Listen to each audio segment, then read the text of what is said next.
बिस्मिल्लाहिर्रहमानिर्रहीम। अस्सलाम वालेकुम नाज़रीन, मैं हूँ आम शहरी आरिफ हमीद भट्टी। नाज़रीन, वज़ीर आज़म पाकिस्तान इस वक्त श्रीलंका में अपने हम मनसब वज़ीर आज़म से मुलाकात कर रहे हैं और उस मुलाकात में पाकिस्तान के दो तरफ़ा तजारती अहम तरीन मुआहदों में दस्तखत किए जा चुके हैं और वफूद की शक्ल में इन्वेस्टमेंट करने का फ़ैसला किया गया है। दूसरी तरफ अहम तरीन खबर जो आपको बताने जा रहे हैं नाज़रीन, वज़ीर आज़म पाकिस्तान इमरान खान पाकिस्तान में आकर अहम तरीन फैसले करने जा रहे हैं। कहा जा रहा है कि उनको इतलात मिली थी कि उनकी पार्टी को मुस्लिम लीग नून और पीपल्स पार्टी कुछ लोगों को ख़रीदने के लिए पैसों की ऑफ़र कर रही है और कहा जा रहा है कि वज़ीर आज़म इमरान खान वैसे ही वापस आते हैं तो पंजाब में डेरा डाल लेंगे,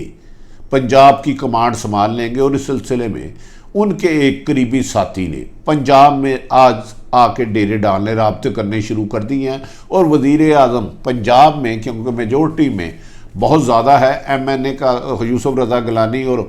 अब्दुल हफीज़ शेख के माबीन इलेक्शन है, इस पर वज़ीर आज़म तमाम लोगों से ख़ुद मुखातिब होकर मिलेंगे और कहा जा रहा है कि अगर किसी की शिकायत ठीक हुई तो बड़े फ़ैसले कर सकते हैं वज़ीर आज़म। क्या सेनेट इलेक्शन में ब्लैकमेल होने की बजाय सेनेट हुकूमत को छोड़ना मुनासिब समझेंगे? ये बड़ी अहम तरीन बात बनती जा रही है। नाज़रीन, वज़ीर आज़म के नहायत करीबी एक दोस्त के मुताबिक कल वज़ीर आज़म ने जाने से पहले कहा था कि जिस तरह अपोजिशन ख़रीदो फरोख्त कर रही है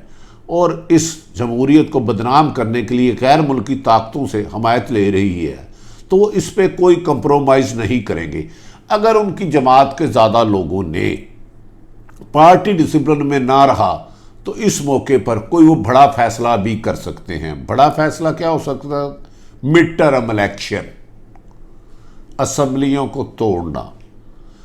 उन्होंने एक बात कही है कि सेनेट के इलेक्शन में किसी भी कीमत पर ब्लैकमेल नहीं होगा। गुज़श्ता 3 रोज़ कबल सऊदी अरब से एक आने वाले टेलीफोन जो शरीफ ख़ानदान के लिए माफ़ी तलाफ़ी चाह रहा था उनको भी रिफ्यूज़ कर दिया है। वज़ीर आज़म के मुताबिक, करीबी हलकों के मुताबिक, जब वो जा रहे थे श्रीलंका तो ख़ासे गुस्से में थे। इस मौके पर उन्होंने चारों सूबों में PTI के रहनुमाओं से फ़ोन पर रब्ता किया और कहा कि किसी कीमत पर पार्टी डिसिप्लिन की वायलेशन के करने वाले किसी भी अरकान असम्बली के साथ कोई रियायत नहीं की जाएगी।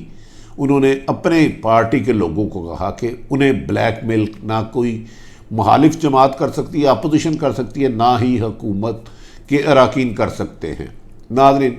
वज़ीर आज़म इमरान खान के बारे में कहा जा रहा है उन्हें कुछ इतलात मिली थी उनकी खुफिया अदारों के बारे में कि पंजाब में, जनूबी पंजाब में एक मुस्लिम आसफ़ अली ज़रदारी साहब के करीबी राइट हैंड और नवाज शरीफ के लोगों ने एक विज़िट किया है जिसमें कुछ लोगों को बहुत बड़ी ऑफरें की गई हैं, जिस पर इस इंटेलिजेंस रिपोर्ट के बाद जनूबी पंजाब के 2 वज़रा से वज़ीर आज़म इमरान खान ने गुफ्तगू की और वाज़िया तौर पर बताया कि वो अगर किसी ने पार्टी डिसिप्लिन की वायलेशन की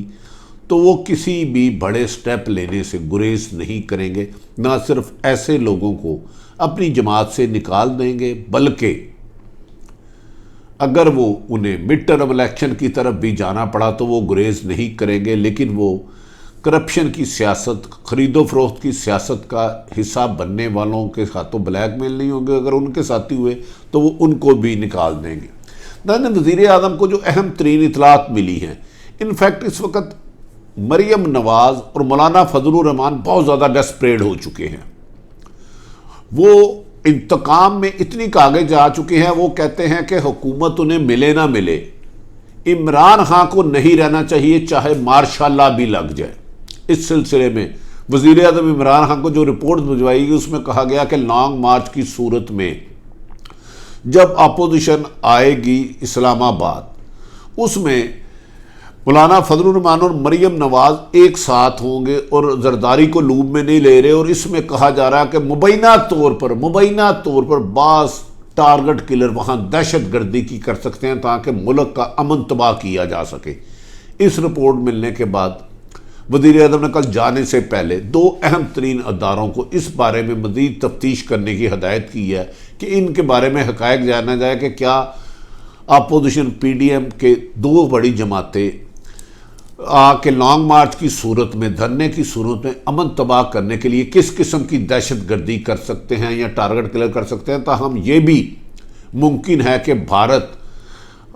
माजी में आजकल के हालात में तनहा रहने के बाद पाकिस्तान में कोई दहशत गर्दी करवा कर हुकूमत को कमज़ोर करना चाहता है। वज़ीर आज़म ने कहा जाता है कि इस सिलसिले में दो बड़ी एजेंसियों को इसकी जिम्मेदारी सौंपी है कि वो लॉन्ग मार्च में किसी किस्म की रुकावट नहीं डालेंगे, लेकिन अगर ये ऐसे हक़ाइक़ शायद सामने आ जाते हैं कि लॉन्ग मार्च की सूरत में दहशत गर्दी हो सकती है तो इसके लिए इसके खिलाफ सख्ती से निपटा जाएगा और किसी को मुल्क की सलामती के साथ खेलने की इजाज़त नहीं दी जाएगी। नाज़रीन, कहा जा रहा है 3 मार्च से पहले ही इस्लामाबाद में सख्त रेड अलर्ट कर दिया जाएगा। अहम इमारतों और अहम शख्सियात की हिफाजत पर कमांडो तैनात करा दिए जाएंगे, क्योंकि कोई भी मुल्क, बैरूनी मुल्क पाकिस्तान में दहशत गर्दी ना करा सके और सेनेट के इलेक्शन को तबाही का बायस ना बना सके।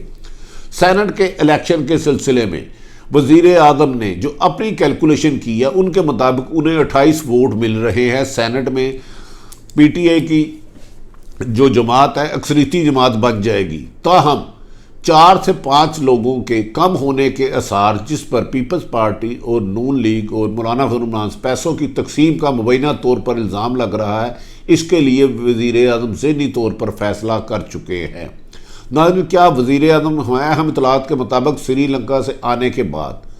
पंजाब का दौरा करेंगे, जिसमें वो वज़ीर आला पंजाब से भी इस मौके पर सख्त गुफ्तगू करेंगे नहायत ज़िम्मेदार के मुताबिक कि क्या वजह है कि वो 2.5 साल में पंजाब में अपनी कमांड मजबूत क्यों नहीं कर सके, जबकि वज़ीर आज़म ने हर किस्म की हमायत का उनका ऐलान किया और उनकी हमेशा तारीफ़ की। इसके बावजूद पंजाब में इतनी ज़्यादा ग्रुप बंदियों की वजूहात क्या हैं? अगर वजूहात अहम निकली और वज़ीर आज़म मुतमिन हो गए तो फिर वो पंजाब में कोई बड़ी तब्दीली का भी सोच सकते हैं। ताहम इसके लिए वज़ीर आज़म ने कहा है कि वो उस वक्त तक कोई बड़ा फैसला नहीं करेंगे जब तक पंजाब के तमाम अरकान असम्बली से खुद नहीं मिलेंगे जो पीटीआई से मुंतखब नुमाइंदे हैं। इस मौके पर कहा जा रहा है कि वज़ीर आला पंजाब उस्मान बुज़दार भी बहुत ज़्यादा अलर्ट उड़ चुके हैं और उन्होंने 1-to-1 मुलाकातें शुरू कर दी हैं। अगर वज़ीर आज़म श्रीलंका से वापस आकर पंजाब का दौरा करते हैं तो उनके खिलाफ अरकान असम्बली ज़्यादा नाराज़गी का इजहार ना करे। इस सिलसिले में उन्होंने मुलाकातों का सिलसिला, खसूसन उन्होंने इस सिलसिले में गवर्नर पंजाब चौधरी सरवर को एक मुलाकात में ये रिक्वेस्ट की है कि आप उनके बारे में लोगों को मुलाकातों को सिलसिला तेज़ कराएं, जिस पर चौधरी सरवर ने 3 रोज़ा दौरा पंजाब के मुख्तलिफ शहरों का शुरू कर दिया है। नाज़रीन, ये वो सूरत हाल है कि क्या आने वाले दिनों में वज़ीर आज़म पाकिस्तान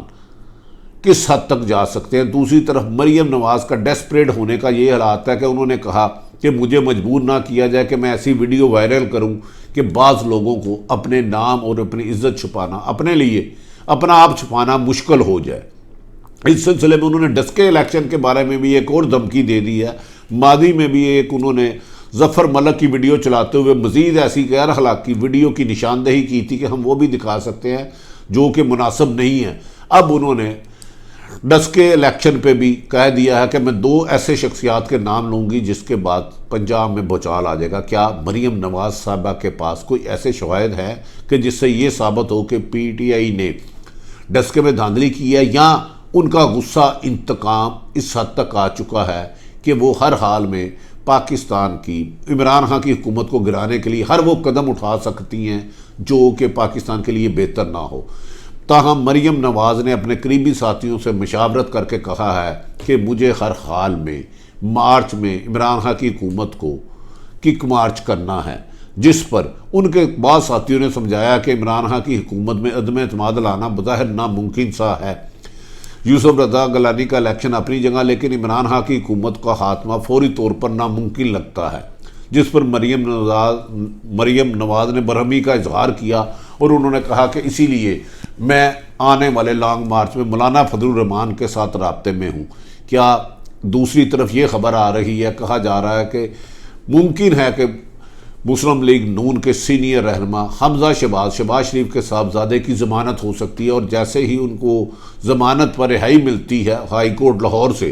तो वो सियासी कमांड खुद संभालेंगे। क्या इस मौके पर मरियम अपने चचा के बेटे का साथ देगी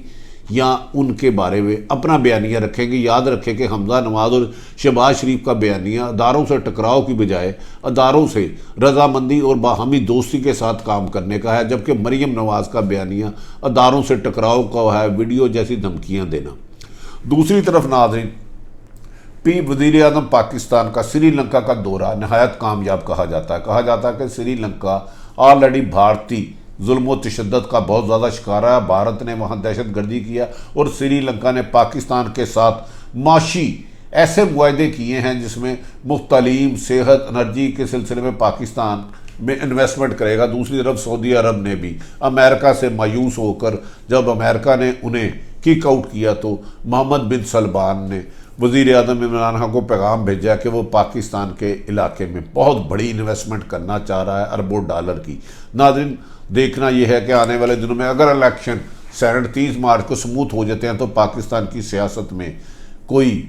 ख़राबी होती है, इंतशार फैलता है, या इस सियासत को वज़ीर आज़म कंट्रोल कर माजी मुस्तकबिल बेहतरी के लिए पाकिस्तान को इकानवी तौर पर ऊपर उठाते हैं। बहरहाल आने वाला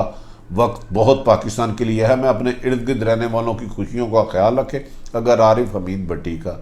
यूट्यूब चैनल पसंद आए तो इसे सब्सक्राइब रखें। पाकिस्तान जिंदाबाद।